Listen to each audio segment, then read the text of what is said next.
Ранното християнство и следващите периоди във времето. Втора глава от книгата на Евалд Франк «Традиционното християнство, истина или лъжа». Има много и обширни описания на отделните епохи след епохата на ранното християнство. Затова ние няма да се спираме подробно на тези периоди. Периодите във времето биха могли да се подредят приблизително така. Периода на Първата църква до 100-ната година след Христос. Следва периода във II век след апостолите и развитието на църквата до събора в Никея 325 година след Христос.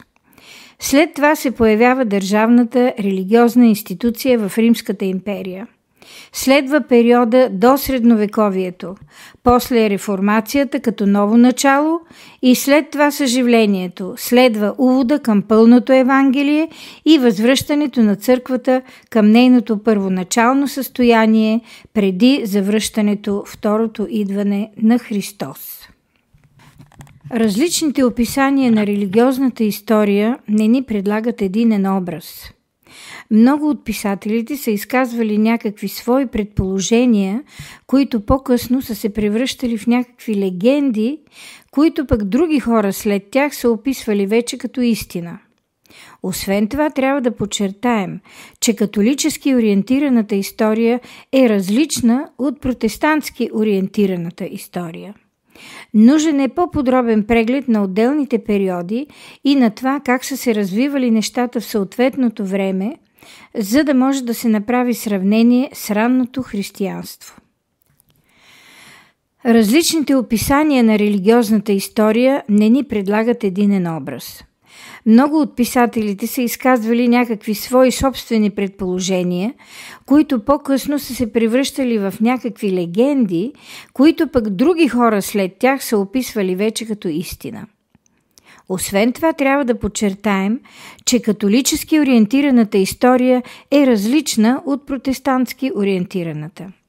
Нужен е по-подробен преглед на отделните периоди и на това как са се развивали нещата в съответното време, за да може да се направи сравнение с ранното християнство. Апостолското учение сме го получили единствено от апостолите.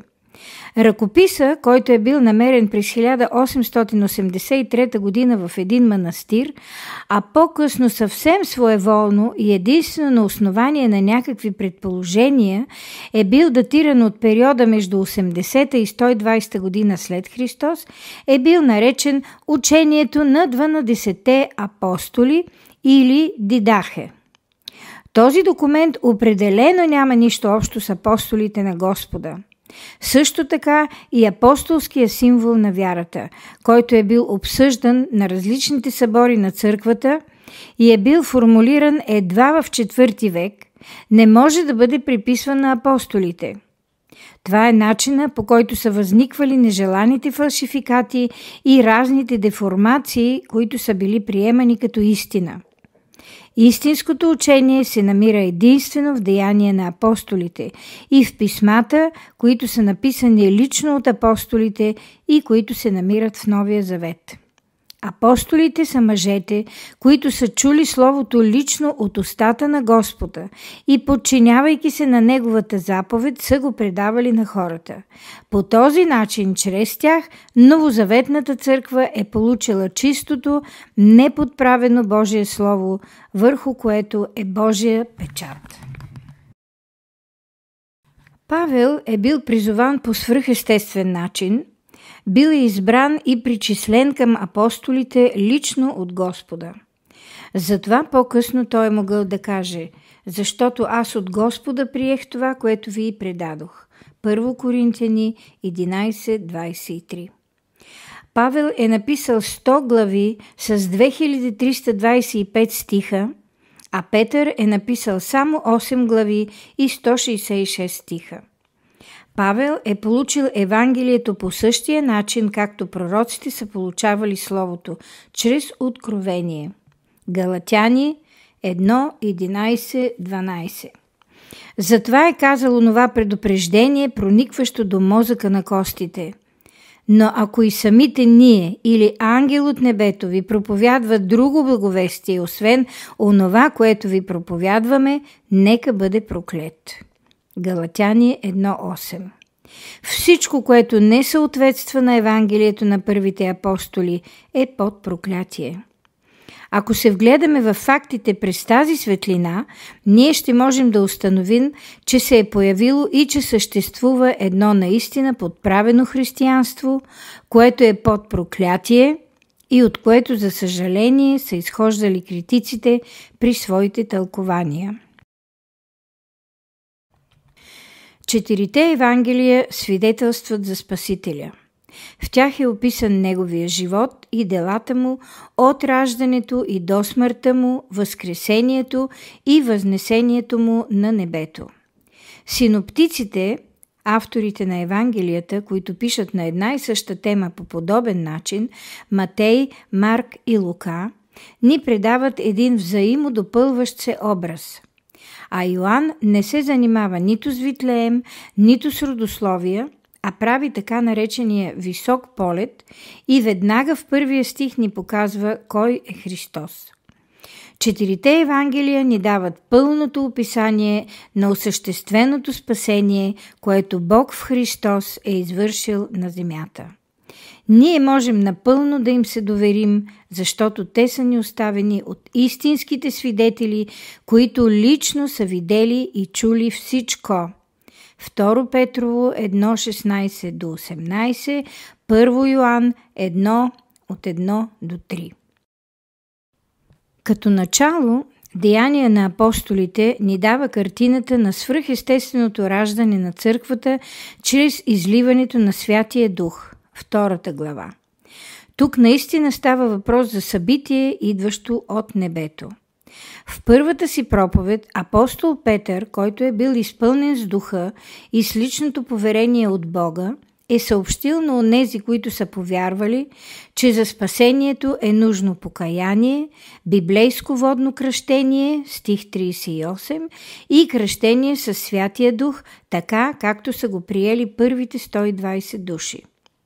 Цитат: «Защото на вас е дадено обещанието и на децата ви, и на всички далечни, колкото Господ нашият Бог ще призове при себе си». Стих 39. Лично Бог е този, който спасява, и Той сам прибавя към църквата си онези, които са повярвали чрез Святия Дух. 2 глава, 47 стих. В първата църква всеки, който е повярвал, е имал лично преживяване на Бога.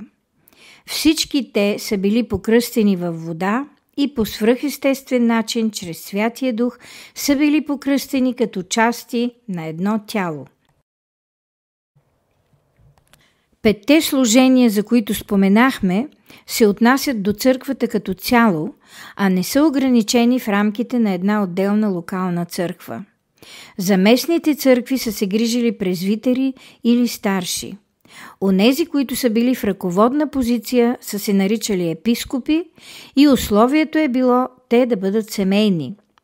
Първо послание до Тимотей, 3 глава, от 1 до 7 стих, Тит, 1 глава, от 5 до 8 стих. Имало е и локални църкви, в които е имало няколко епископа, т.е. имало е повече от един старши в църквата. Филемон, 1 глава, 1 стих. Това съответства на Яков 5.14, където е написано, че който е болен, трябва да извика църковните презвитери. В Ерусалим Павел и Варнава са били приети от църквата, от апостолите и от презвитерите. Деяния на апостолите 15.4. Това е бил божественият ред, който е царял в църквата по времето на ранното християнство. В местните църкви е имало и дякони, които са изпълнявали конкретни задачи. Налагало се и те да бъдат женени. 1 Тимотей, 3 глава, от 8 до 13 стих. За да могат както епископите, така и дяконите да дават съвети на хората от църквата, като изхождат от собствения си семейен опит и да могат да бъдат в помощ относно семейните проблеми. Ранното християнство изобщо не е знаело нищо за учреждението на епископа, което съществува днес.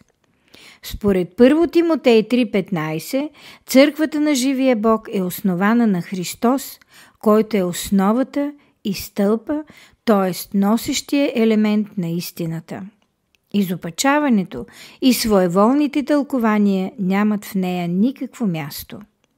Църквата е Божието учреждение на земята и чрез нея трябва да се осъществява Божията воля както на небето, така и на земята.